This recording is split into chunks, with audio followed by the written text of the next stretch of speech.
इस सप्ताह प्रकाशित किए गए सभी शॉर्ट्स का उद्देश्य एक ही था, सही जानकारी को सरल और संक्षिप्त रूप में प्रस्तुत करना। यह वीडियो उन सभी शॉर्ट्स का एक समग्र संग्रह है।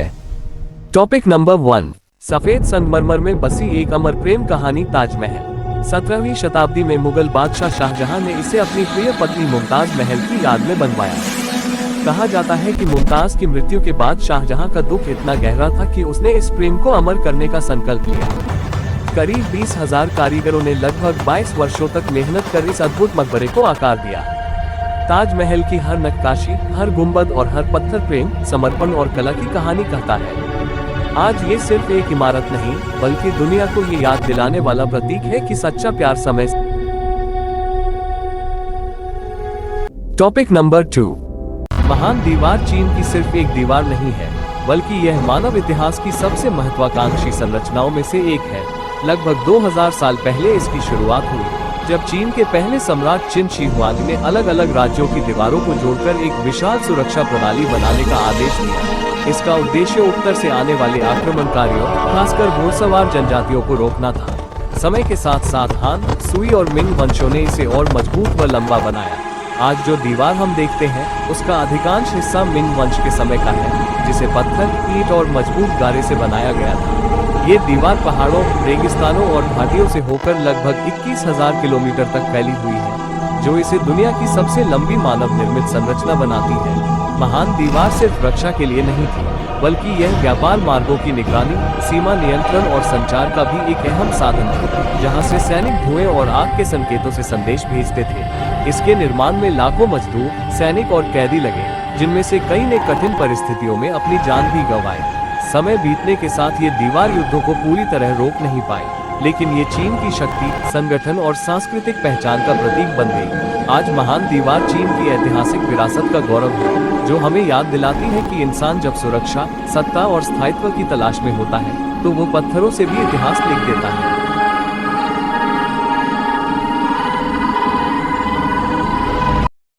टॉपिक नंबर 3, प्राचीन मिस्र के शहर अलेक्जेंड्रिया में लगभग 3री शताब्दी ईसा पूर्व ज्ञान का एक ऐसा केंद्र बना जिसे दुनिया आज भी याद करती है, लाइब्रेरी ऑफ अलेक्जेंड्रिया। इसकी स्थापना टॉलेमी प्रथम के शासनकाल में हुई मानी जाती है, जिसका उद्देश्य था दुनिया भर के ज्ञान को एक ही स्थान पर इकट्ठा करना। उस समय ये केवल एक पुस्तकालय नहीं था, बल्कि एक शोध संस्थान था, जहां विद्वान गणित, खगोल विज्ञान, चिकित्सा, दर्शन और भूगोल जैसे विषयों पर अध्ययन करते थे। कहा जाता है कि यहाँ सैकड़ों हजार पांडुलिपियां थीं, जो पपीरस पर लिखी गई थीं, और हर जहाज से लाई गई किताबों की प्रतिलिपि बनाकर उन्हें संग्रह में रखा जाता था। यहाँ काम करने वाले विद्वानों में यूक्लिड जैसे महान गणितज्ञ और एराटोस्थनीज जैसे वैज्ञानिक शामिल थे, जिन्होंने पृथ्वी की परिधि का अनुमान आश्चर्यजनक रूप से सटीक लगाया था। लाइब्रेरी का सपना था मानव ज्ञान की सीमाओं को आगे बढ़ाना, लेकिन जितनी महान इसकी विरासत थी, उतनी ही रहस्यमयी इसका अंत भी रहा। इतिहासकार आज तक एकमत नहीं है कि लाइब्रेरी पूरी तरह कब और कैसे नष्ट हुई। कुछ मानते हैं कि यह कई बार क्षतिग्रस्त हुई, कभी युद्धों में, कभी आग लगने से, और कभी राजनीतिक और धार्मिक बदलावों के कारण उपेक्षा का शिकार होकर। लाइब्रेरी ऑफ अलेक्जेंड्रिया का नष्ट होना केवल एक इमारत का अंत नहीं था, बल्कि अनगिनत विचारों, खोजों और ग्रंथों का भी अंत था, जिन्हें शायद दोबारा कभी नहीं जाना जा सका। आज ये पुस्तकालय अस्तित्व में नहीं है, लेकिन ये हमें याद दिलाता है कि ज्ञान कितना कीमती होता है, और अगर उसकी रक्षा न की जाए तो वह इतिहास में हमेशा के लिए खो सकता है। यही कारण है कि लाइब्रेरी ऑफ अलेक्जेंड्रिया को आज भी मानव सभ्यता की सबसे बड़ी खोई हुई धरोहरों में गिना जाता है। टॉपिक नंबर 4, करीब 5000 साल पहले भारत और पाकिस्तान के इलाके में एक बेहद उन्नत सभ्यता बसती थी, जिसे आज हम सिंधु घाटी सभ्यता के नाम से जानते हैं। मोहनजोदड़ो और हड़प्पा इसके सबसे बड़े और मशहूर शहर थे। ये शहर किसी राजा या किले के लिए नहीं, बल्कि आम लोगों की जिंदगी को आसान बनाने के लिए बनाए गए थे। यहाँ की सड़कें सीधी थीं, घर पक्की ईंटों से बने थे, और हर घर से निकलने वाला पानी एक खास नाली सिस्टम से बाहर चला जाता था, जो उस समय के लिए हैरान कर देने वाली बात थी। इस सभ्यता की पूरी जिंदगी नदियों पर टिकी थी। सिंधु नदी के साथ साथ एक ऐसी नदी का भी जिक्र मिलता है, जिसे आज सरस्वती नदी कहा जाता है और जो अब लुप्त हो चुकी है। इन्हीं नदियों की वजह से खेती संभव हुई, अनाज पैदा हुआ और दूर दराज के इलाकों से व्यापार हुआ।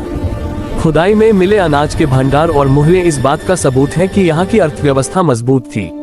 लेकिन जितनी उन्नत यह सभ्यता थी उतना ही रहस्यमय इसका पतन भी रहा। न तो किसी बड़े युद्ध के प्रमाण मिले, न ही किसी हमले के निशान।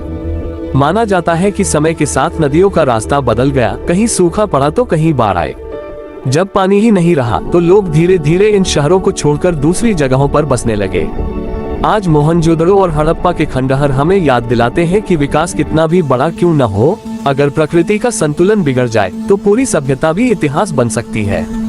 यही है सिंधु घाटी सभ्यता की सबसे बड़ी और सबसे रहस्यमय कहानी। Topic number 5। जब भी भारत के इतिहास में देशभक्ति और त्याग की बात आती है तो कुछ नाम अपने आप याद आ जाते हैं। ऐसा ही एक गौरवशाली नाम है दरभंगा राज परिवार की महारानी कामेश्वरी देवी। 1962 का समय था। भारत और चीन के बीच युद्ध चल रहा था। देश मुश्किल दौर से गुजर रहा था। सैनिक सीमाओं पर जान की बाजी लगा रहे थे और देश को संसाधनों की सख्त जरूरत थी। उसी समय बिहार के दरभंगा की महारानी कामेश्वरी देवी ने ऐसा कदम उठाया जिसे आज भी सम्मान के साथ याद किया जाता है। महारानी कामेश्वरी देवी दरभंगा राजघराने की बहू थी और भारतीय संस्कृति, सेवा और राष्ट्रभक्ति की सच्ची प्रतीक थी। वे सिर्फ एक राजघराने की सदस्य नहीं थी, बल्कि एक जागरूक और जिम्मेदार भारतीय नागरिक भी थी। जब उन्हें पता चला कि देश को युद्ध के लिए धन और संसाधनों की जरूरत है, तो उन्होंने बिना किसी दिखावे के, बिना किसी प्रचार के लगभग 600 किलो सोना देश को दान कर दिया। सोचिए, 600 किलो सोना। यह कोई छोटा त्याग नहीं था, यह उस समय के हिसाब से करोड़ों की संपत्ति थी। उन्होंने ये दान किसी शर्त पर नहीं दिया, नहीं किसी सम्मान की मांग की। उनका साफ कहना था, जब देश सुरक्षित रहेगा तभी हम सुरक्षित रहेंगे। ये दान भारत सरकार को सीधे युद्ध के समय सौंपा गया, जिससे सेना की मदद हो सके। उस दौर में ये देश के लिए एक बहुत बड़ा सहारा बना। महारानी कामेश्वरी देवी का ये योगदान हमें ये सिखाता है कि देशभक्ति सिर्फ शब्दों से नहीं, बल्कि कर्मों से दिखाई जाती है।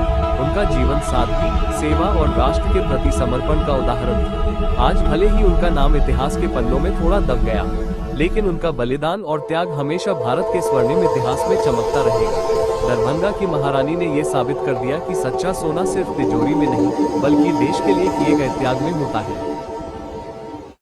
Topic number 6। गौतम बुद्ध, शांति और ज्ञान का मार्ग। गौतम बुद्ध का असली नाम सिद्धार्थ गौतम था। उनका जन्म लगभग 563 ईसा पूर्व लुम्बिनी में हुआ था, जो आज के नेपाल में स्थित है।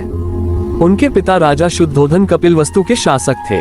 सिद्धार्थ का बचपन राजमहल में सुख सुविधाओं के बीच बीता, लेकिन उनके मन में हमेशा जीवन को समझने की जिज्ञासा रहती थी। एक दिन सिद्धार्थ ने 4 दृश्य देखे, एक बूढ़ा व्यक्ति, एक बीमार व्यक्ति, एक मृत शरीर और एक सन्यासी। इन दृश्यों ने उनके मन को गहराई से झकझोर दिया। उन्हें समझ में आया कि संसार में दुख, बीमारी और मृत्यु से कोई नहीं बच सकता।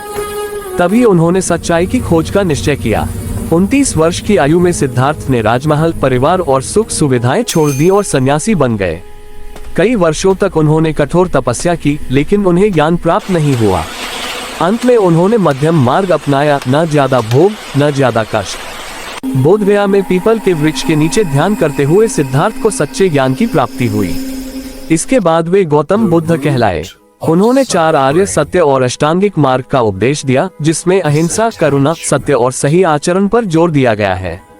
गौतम बुद्ध ने कहा कि शांति बाहर नहीं, हमारे भीतर होती है। उनका संदेश आज भी लोगों को सही मार्ग दिखाता है। बुद्ध का जीवन हमें सिखाता है कि त्याग, धैर्य और करुणा से ही सच्चा सुख मिलता है। वीडियो पसंद आए हो तो मेरे चैनल टेक्निकल विद आलोक यादव को सब्सक्राइब करें। वीडियो को लाइक, कमेंट और शेयर करें।